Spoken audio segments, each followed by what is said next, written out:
First of all, I'd like to welcome you to our gathering to celebrate Jessica Huntley's life, to offer our sympathies, express our condolences, and to give thanks.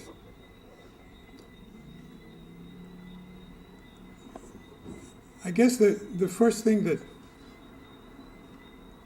I should do is to set the scene, to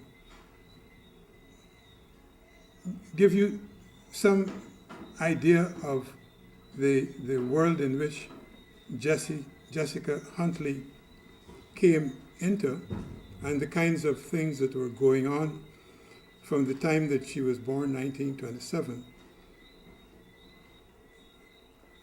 This comes from an obituary that was published in the UK, and it states as follows.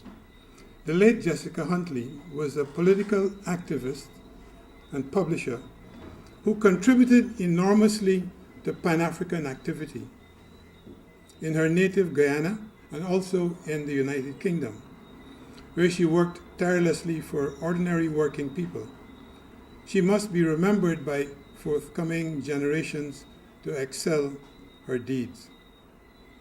Jessica Huntley, née Carroll, arrived in this world on the 23rd of February 1927. She became an ancestor on the 13th of October 2013. Her arrival must have caused much joy among the African Guyanese family into which she was born, in Bagotstown, then a village on the right or east bank of the Demerara River in Guyana. News of her transition brought forth a great outpouring of sorrow. Many it will be who shall mourn her loss and celebrate her life in London, Georgetown, Toronto, New York, Dar es Salaam, and other places around the world now that she has departed.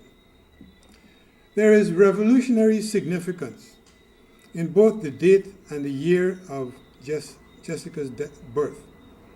On 23rd February 1763, 28 years before the outbreak of the Great Haitian Revolution, enslaved African Guyanese revolutionaries brought Dutch imperialism to its knees and placed a revolutionary government in power for 11 months. Akabre, Jessica's daughter, was named for one of the leaders of this revolution.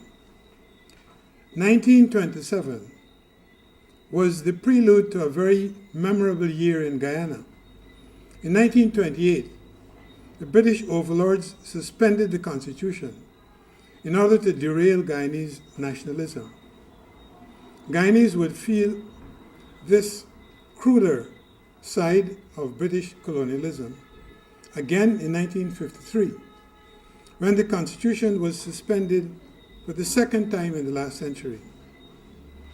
The British government launched an armed invasion of its own colony, mounted a coup d'etat that overthrew a democratically elected government and dragged many of the Guyanese leaders off to jail without charge or trial or conviction. There was a false belief that such oppressive acts could deflect or derail a fight for bread, justice, and dignity.